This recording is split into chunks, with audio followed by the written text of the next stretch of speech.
మంచిర్యాల జిల్లా మందమర్రి ఏఐటియుసి కార్యాలయంలో బొగ్గు గని కార్మికుల 11వ వేతన ఒప్పందం అమలులో ఎలాంటి అడ్డంకులు కలగకుండా ఉండేందుకు 5 జాతీయ కార్మిక సంఘాలు అక్టోబర్ 5, 6, 7న ఇచ్చిన 3 రోజుల సమ్మెను సింగరేణి బొగ్గు గని కార్మికులు అధిక సంఖ్యలో పాల్గొని విజయవంతం చేయాలని సింగరేణి కాలరీస్ వర్కర్స్ యూనియన్ రాష్ట్ర ప్రధాన కార్యదర్శి కొరిమి రాజ్ కుమార్ పిలుపునిచ్చారు.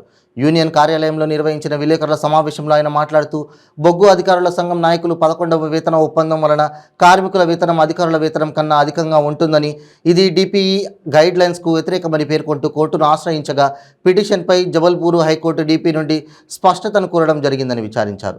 బొగ్గు గని కార్మికుల వేతన ఒప్పందం అమలును నిలిపివేసిన, కార్మికుల వేతనాలు తగ్గించిన సమ్మె అనివార్యమని తెలిపారు.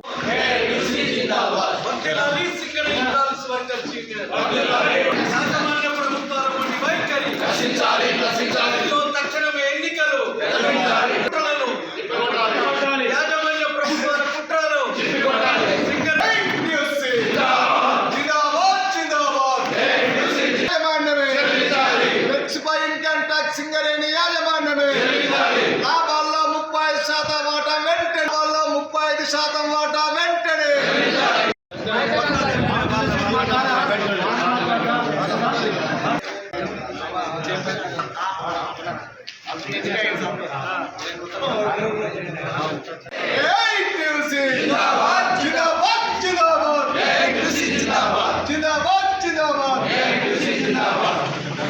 భారతదేశంలోని బొగ్గనులో అక్టోబర్ 5, 6, 7 తేదీలో 3 రోజులు 72 గంటల సమ్మె జరగబోతూ ఉంది.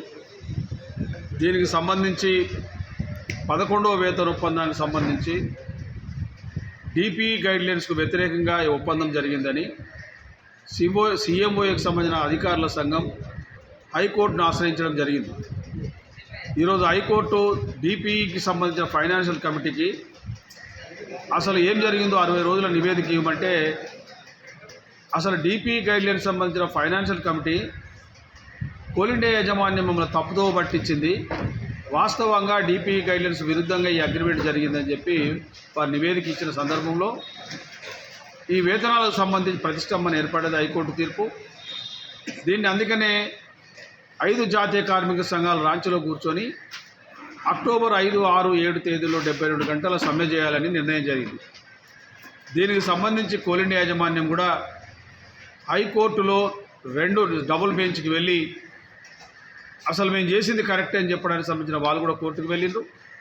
ఈ సందర్భంలో సమ్మె నివారణ చర్యలు కోల్ ఇండియా యాజమాన్యం రేపు ఢిల్లీలో 27వ తారీఖున 5 జాతీయ కార్మిక సంఘాలతో చర్చలు జరుపుతూ ఉన్నది.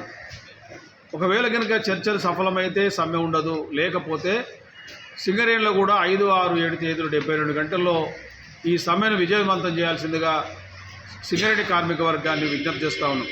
అదే కాకుండా మొన్న డిప్యూటీ చీఫ్ లేబర్ కమిషనర్ ఆఫీస్లో సింగరేణిలో ఎన్నికలకు సంబంధించిన చర్చలు జరిగినాయి. హైకోర్టు స్పష్టంగా సింగరేణిలో ఎన్నికలు పెట్టండి, సెంట్రల్ లేబర్ కమిషన్ ఆదేశాల ప్రకారం 2 సంవత్సరాలకే కాలపరిమితి ఉంటుంది కాబట్టి ఇప్పటికే కాలాతీతం అయిపోయింది అని చెప్పి మధ్యంతరం వచ్చిన సందర్భంగా మేనేజ్మెంట్ దాన్ని అవకాశం ఇవ్వమని చెప్పి కోర్టుకు వెళ్ళి ఈరోజు 4 సార్లు కూర్చున్న ఈరోజు సింగరేణి మేనేజ్మెంటు రాష్ట్ర ప్రభుత్వానికి అనుకూలంగా ఈ సింగరేణిలో ఎన్నికలు పెట్టకుండా ఈరోజు మొఖాలడ్డుతూ ఉన్నది. దీనికి సంబంధించి రాష్ట్ర ప్రభుత్వం కూడా ఈరోజు ప్రెషర్ పెట్టి ఎన్నికలు జరిగితే రేపు అసెంబ్లీ ఎన్నికల్లో నష్టం జరుగుద్ది బీఆర్ఎస్ పార్టీకి అని చెప్పి ఈరోజు సింగరేణిలో ఎన్నికలు జరగకుండా చూస్తూ ఉన్నది. మేము సీరియస్గా విజ్ఞప్తి చేస్తూ ఉన్నాం.